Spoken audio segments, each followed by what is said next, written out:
It's Changemakers Circle on Click Naija online channel. My name is Ehi Ohiani. Changemakers Circle is coming to you in collaboration with Skillhub Consulting, an organization dedicated to improving the performance of development practitioners and organizations to reach their full potentials in changing our world for the better. Skillhub Consulting. Today we're talking about human rights advocacy through the gender lens. So you might be wondering, why the gender lens? Is human rights not human rights? Is everybody not a human being? We'll get to find all that out today. How CSOs have advocated to protect human rights in Nigeria.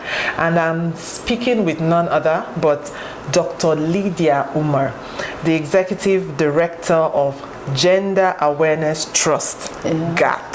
Thank you very much. So honored to have you in the studio. She has led a whole lot of coalitions and groups to fight and advocate for change in our society. She has led the very, very important and great work that was done in Kaduna State around the VAPP Act law, around the VAPP Law advocacy in Kaduna State from start to finish. And today we have the VAPP Law in action in that state. She was also a part of the national panel on End SARS. And that panel sat for, about a year, over a year. That's a whole lot of work. She's also someone who has worked in the CSO space for over 2 decades. So you're definitely the right person to be speaking with us today. Thank you. It's an honor to have you. Looking at human rights advocacy in Nigeria through the gender lens, and I asked that question, why gender? Usually that is the reaction, or that is the question on the minds of people. So why gender? We're not all human beings. Don't we all have human rights? So what is it about the gender? Yes, so why the gender lens? Yeah. I'm so pleased to be in your studio this afternoon. And when I read your caption, empowering young minds, I was like, thank God I'm part of those young minds. Forget about the age. So you are empowering me also today by giving me your space to be able to share a few of the things we've been doing since the year 2000. Just before I jump onto your question, let me just say that before I got into the development space, I was actually a lecturer, retired as a lecturer in the Kaduna Polytechnic. I taught briefly at the Ahmadu Bello University and then left for Kaduna Poly, from where I retired. So I'm also a professional teacher, if I may say. Wow. But while I was teaching, I think I got involved with a few NGOs, and I was just serving as a volunteer.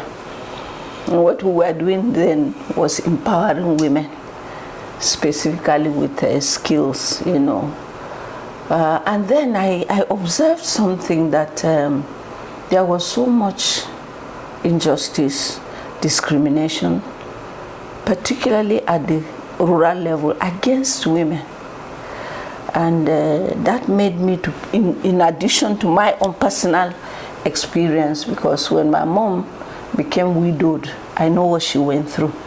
So somehow I didn't know anything about development work, but I just said, when I grow up, I'll make sure that I stop this thing so that women don't suffer what they are suffering.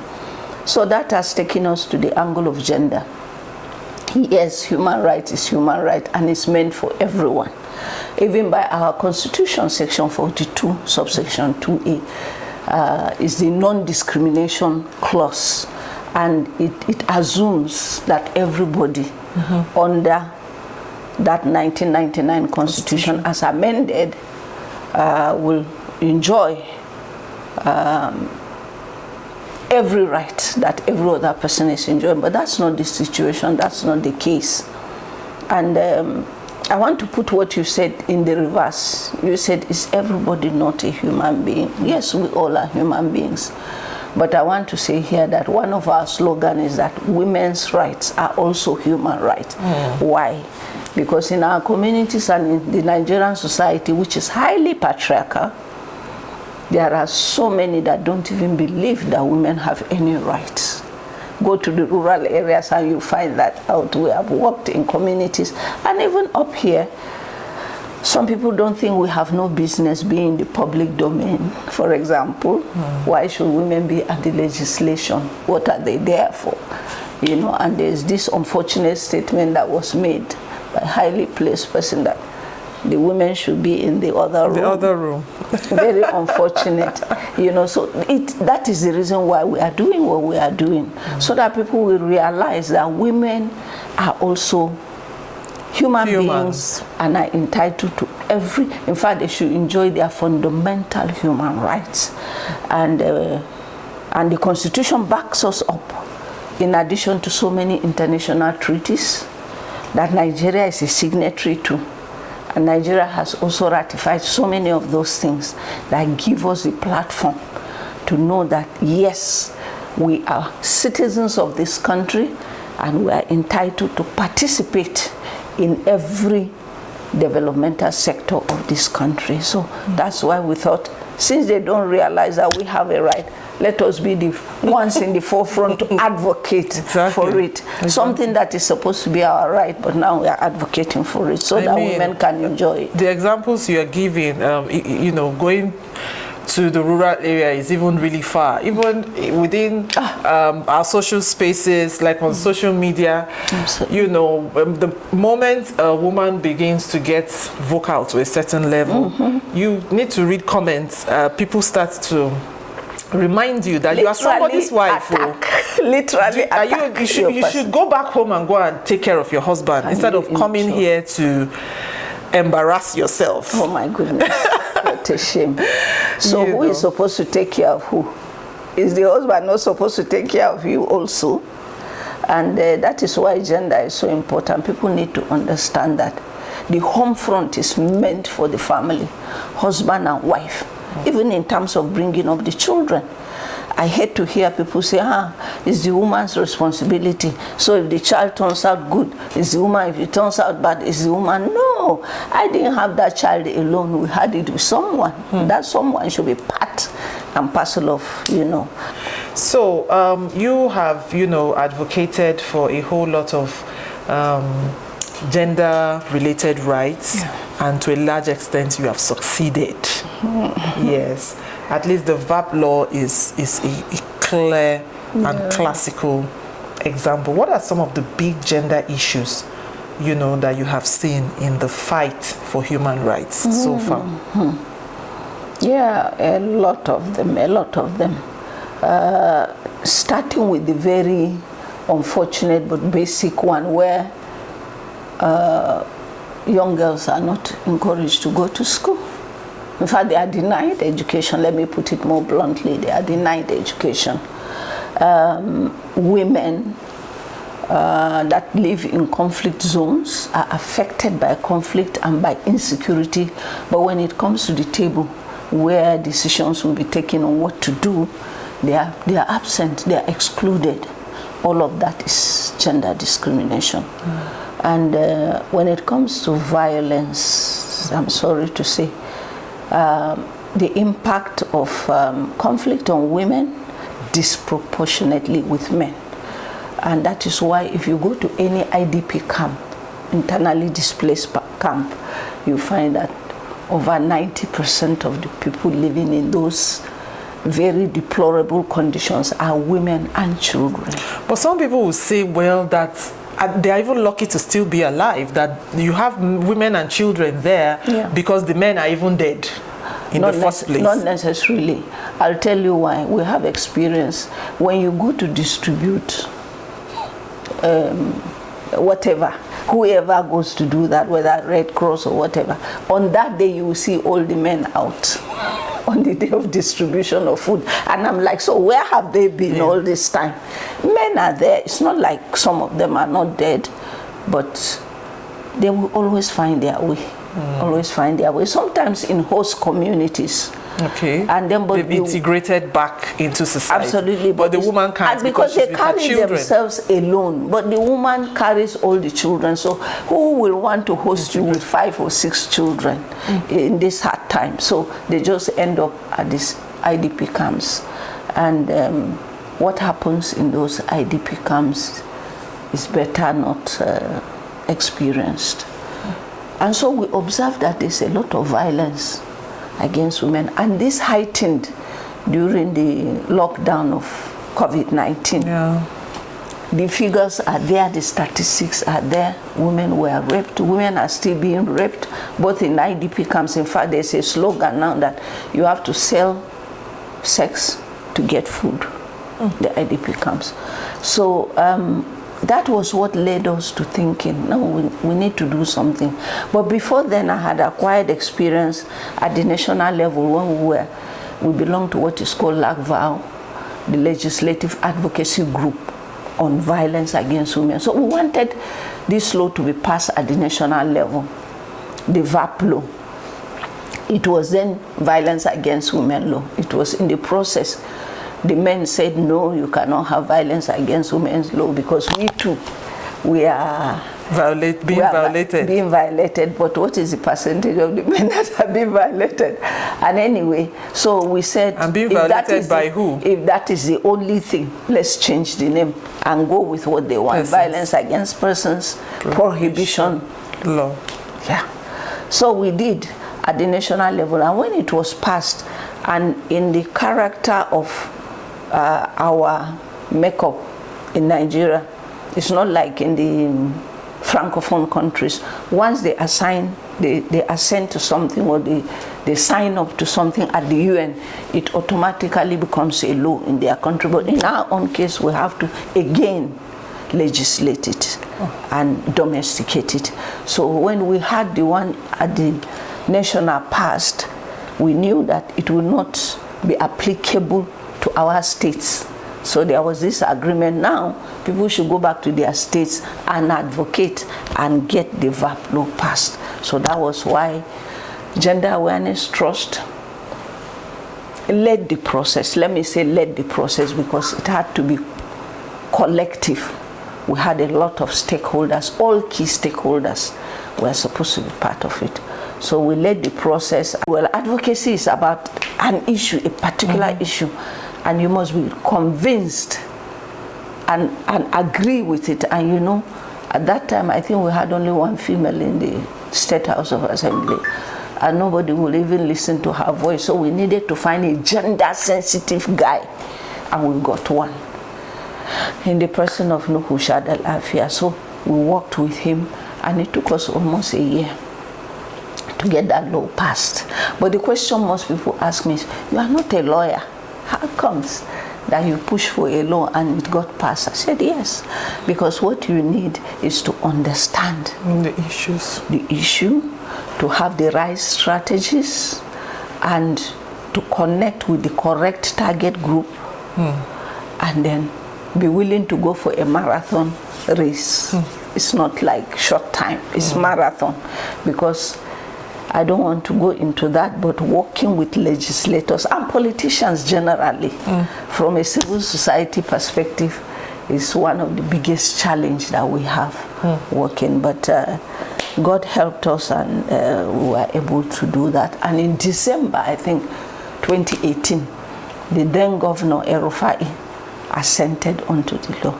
Having been passed at the National Assembly, he had to assent for it and then to get it gazetted.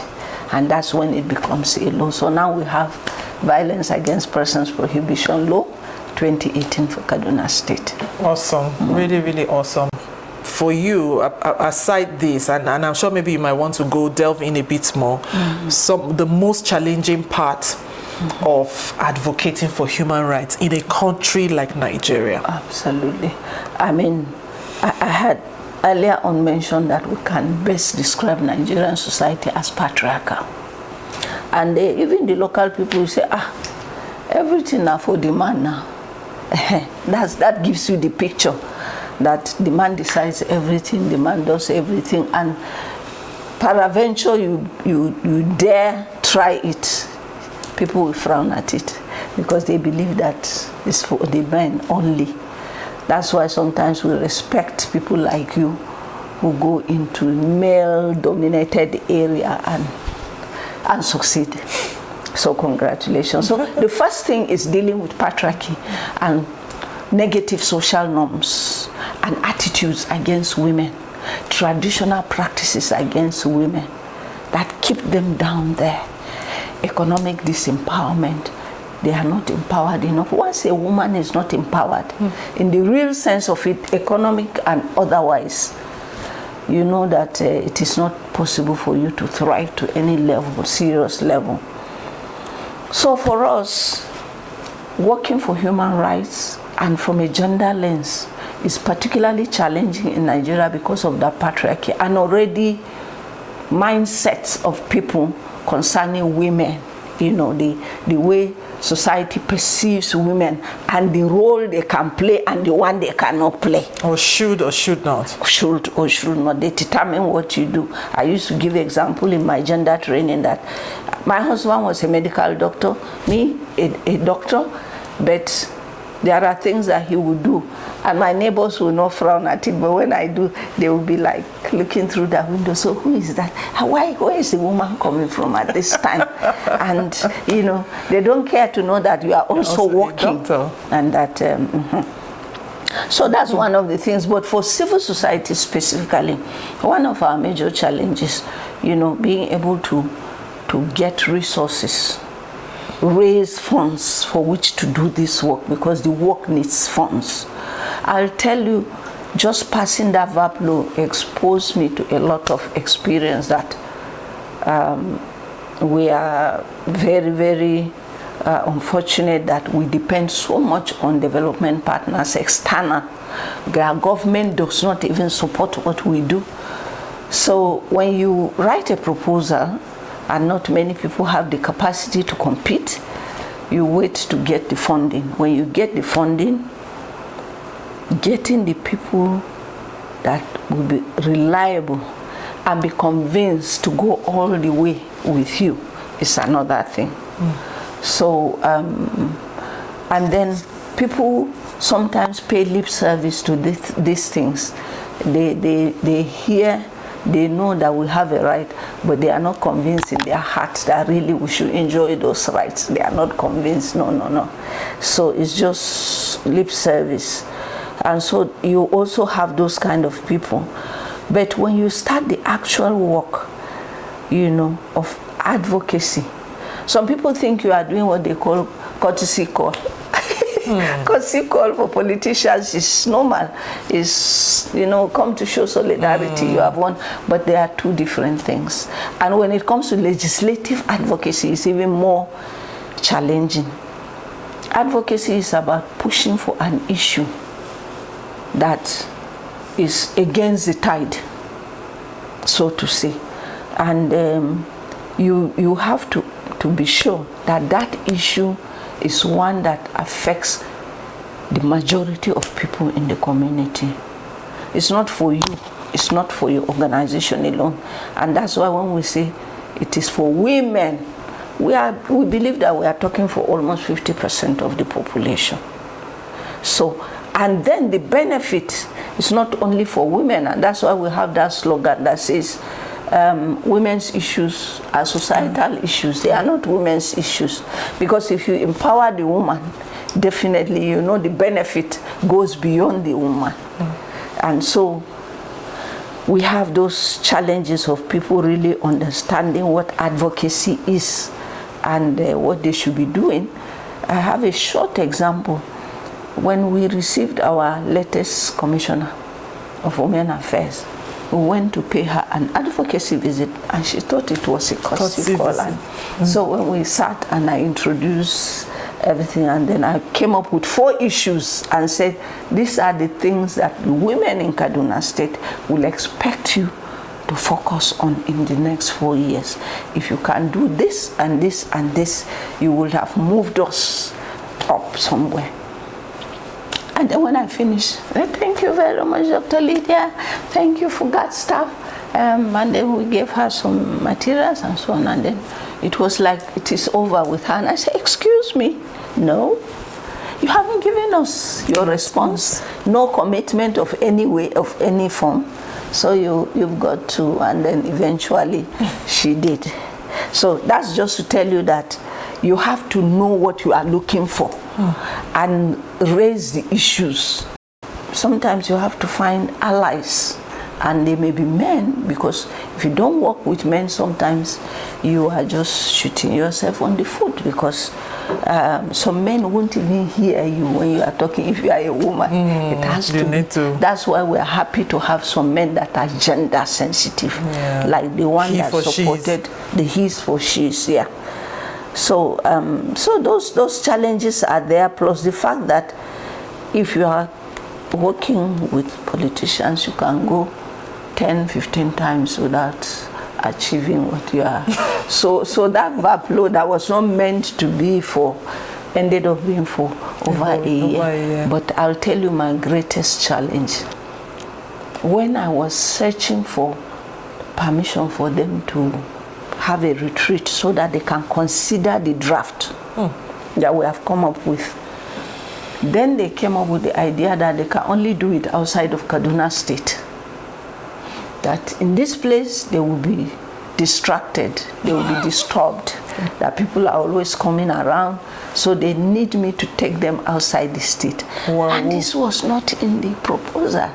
And National Democratic Institute will not hear that. Bring more money because these people want to travel out. And yet I had waited for 6 months just to get the approval of the speaker for me to organize about 19 members to look at the draft. What was I supposed to do? To give up? For civil society, giving up is our last option. No. It's our last option. So I had to do a lot of things, and eventually we took about 19 of them to Kano State. Wow. For 2 days, just to look at the draft. That's just to tell you that you should be prepared. You should be prepared for the unexpected, and never assume. Never assume. Even concerning women, that all women are with you. No, don't assume that. There are some women that look at us that do advocacy as, these are nuisances. What are they looking for? This Dr. Lydia, why is she like that? Why is she always, what is it? What is she looking for? They can't believe that it is a struggle that will improve our children that are coming and the young ones. If we don't do what we are doing, someday they may decide to lock us up in our houses, that we should stay in there. Yeah, so that is it. And one other assumption, in fact a good example, when we were pushing for the VAPP law at the national level, I was on the team that used to go to the assembly. We went to a member of the House of Rep, then a lady, and we thought, this is our own. She will understand. At the end of it, can you believe what she told us? That I hope you people know that you are not the ones that put me on this seat. So you cannot come and be demanding and be holding me accountable for this. And all of us were like, oh, Jesus, what are we going to do in this case? So never assume that. Just look for people that are really convinced and agenda sensitive and are willing to go with you. And I was lucky, I found some, because on my advocacy team for that violence against persons prohibition law for Kaduna State, I had security agents, police, security, other security agents, I had traditional rulers, I had religious leaders, of course civil society organizations were there. So you have to put a very strong team. And everywhere we went and I spoke, that traditional ruler was able to put in a lot to say, if it is violence against women, that they experience it every day in their communities, and that goes a long way. But one other thing you must not go out on advocacy without doing is collecting your data and your statistics, because that's the only way to having your facts right. Having your facts right. Because someone will quickly tell you that who said how many people, how many women are raped, then you now say see these statistics. Some people said see the statistics and you present it to them. So those are some of the challenges that we have. Awesome. Really, because you've really said so much about patriarchy. And you know, now we have the VAPP law in Nigeria and in many states. Kaduna State. I don't know how many states haven't I think passed the VAPP it yet. law has been passed for. There are a few states that have not, yes. but most have. Yes. Most have. But would you say this has influenced patriarchy in Nigeria? Like this mentality, this what is mindset. The aim? Exactly. What's the aim? Should we bother trying to change the mindset, or it's okay for us to have the law, even if the mindset is there? The law and this mindset and patriarchy itself, which is stronger? Do you understand my question? I do understand, actually. Patriarchy is part and parcel of society. And sometimes I tell them we are not blaming the men, because they were also born to find it so. If you can take an example of a mother for that matter, calling her son and say to him, now that you are getting married, just make sure that your wife does not know the bottom part of your pocket. If not so, you know. So we are not blaming the men. Society, through socialization, has done this. But now what do we need to do? We need to dismantle those patriarchal blocks. Is there progress? There is progress. Okay. There is progress. And that is why you and I are out now. Many years back, you go to a school and you can't find. In fact, some courses in the university, you can't even find ladies there, girls there, let alone married women. But things have changed a bit. But the point that you are making is absolutely correct. It is not sufficient to have a law. That law must be lived. It must be living. It must be a living law. And that's where we are now in Kaduna State, making sure that the judges are using that law, you know, in the courts, practically using it, and for sanction of perpetrators of violence, and then to compensate the victims and so on. So the laws must be active if they will mean anything. It's not enough to have a law and put it on the shelf and keep telling the UN or whoever cares to hear that we have a law against violence. That's not enough. So you must, first of all, you must popularize that law. Let the people know that there is a law against this kind of offenses, sexual and gender-based offenses. I think we had about 15 or 16 in our law. But if people don't know that there's a law on that, not just rape, even sexual harassment, and many other things that people take for granted.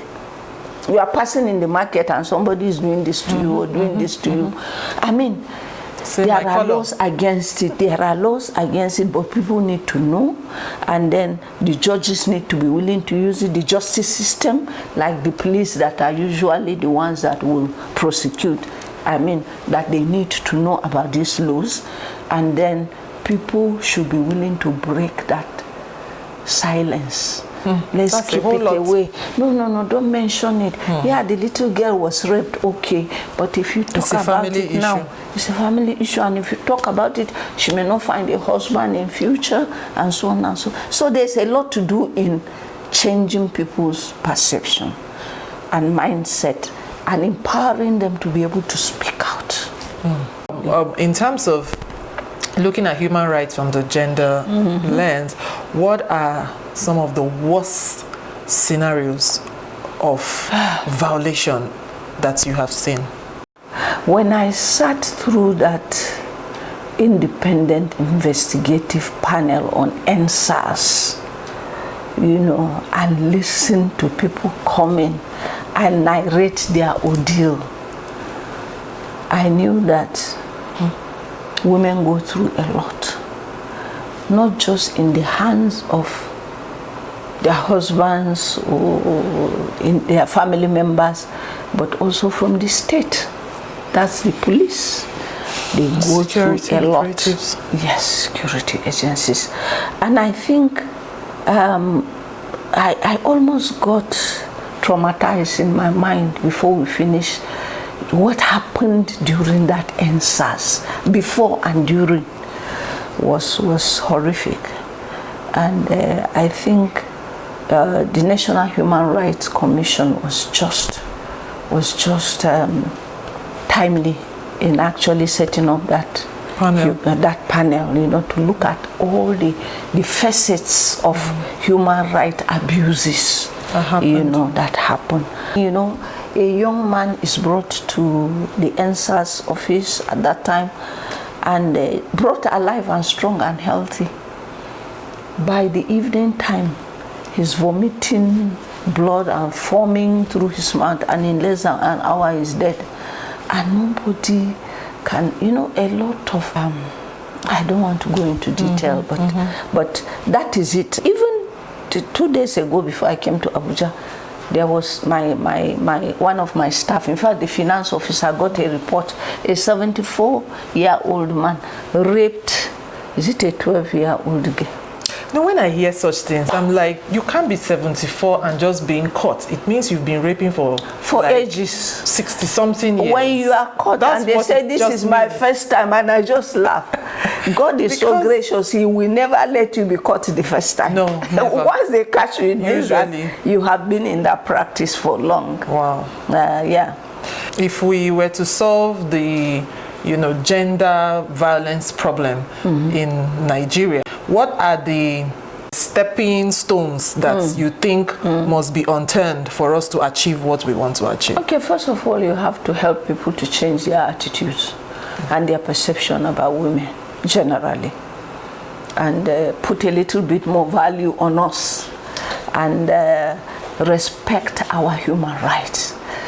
Know that we also form like 50% of this population, and we are human beings to start with. Basically, we are human beings. So there is nothing except for this. Maybe in my gender training, I will tell them that there are just 3 things that separate us from the men. Yeah, only 3 things. The man is the one that impregnates a woman. You cannot do it. A woman cannot do it. But that's the only thing he does. The woman becomes pregnant, put to bed, breastfeed the baby, not care for the baby. Anybody can care for the baby, breastfeed. That's all. Any other role that is played by men can be played by women. Aside these 3 that I have mentioned, any other one is a gender role. And anybody can. And I'm happy to see the things that are happening in society now. Go to the salon and see how men are doing the and they're really good thing. at it. Many women even prefer men to make their hair. Well, so first of all, work on the attitudes and the perception of people and the mindset that people already have. And then for civil society organizations, as much as possible, put on your feminist goggles and begin to dismantle all these patriarchal. That's the word blocks that many people don't want to hear. They don't want to hear, but they have to hear. And all that is saying is that I am a woman in protecting the women's rights, no matter what. That is all that it is. It has different shades, and people want to bring the one from America and so on when they were going around with bra and pants and saying we are. That's not what it is. But we also have gotten to that level. There is the African Feminist Forum and there's the Nigerian Feminist Forum, and I belong to one of them. And so we say we are feminist, full stop. No but, no if. You understand what I'm saying? So you have to just get to that level so that you can always look at things with a gender lens. What is this thing that you are doing now? How does it impact on men? How does it impact on women? Be fair or be... It's about justice. It's gender justice. Be fair to both sexes. In the first place, who determined their sex? No one. You are born a woman, you are born a woman. Nobody should make you regret why you are. Or feel ashamed of why you were born a woman. No, nobody should do that. And you can do as a human being what every other human being can do, except for the sex roles. Those are the only 3. Because no matter how much your husband loves you, you can't say, bring the pregnancy, let me help you carry it. Small. He can't. Or let me go to the labor room for you. He can't. Neither can you say, oh yeah, lie down, let me give you the belly. No. So these ones are set. They are God-given. They are basic. They are fundamental. They are natural. Outside of these three, any other thing you can think of, whether it's sweeping, it will not burn your beard. Whether it's cooking, it will not burn your beard. Whatever it is that I'm doing, you as a man, you can also do, and so also vice versa. So we need to just do a lot of sensitization, a lot of training, build skills for women. Women need skills. They can't negotiate. They can't, sometimes you feel like, are we really winning it? But we are. I'm telling you. Because even women at the rural level now, to some extent, they know they are right. Awesome. Really, really insightful speaking with you, ma'am. I mean, this conversation can go on and on and on. I've been talking with Dr. Lydia Umar, the Executive Director of Gender Awareness Trust, GAT, and I did let us know earlier, I mean, she has said so much about the VAPP Act, the VAPP Law in Kaduna State, being at the forefront with her organization of ensuring that this became a law in the state, and also being a part of the NSAS panel in Nigeria, which she has shared her experience with us. Changemakers Circle is being done in collaboration with Skillhub Consulting, an organization that is all out to empower development practitioners and professionals in Nigeria with the best of skills. Changemakers Circle is coming to you in collaboration with Skillhub Consulting, an organization dedicated to improving the performance of development practitioners and organizations to reach their full potentials in changing our world for the better. Skillhub Consulting.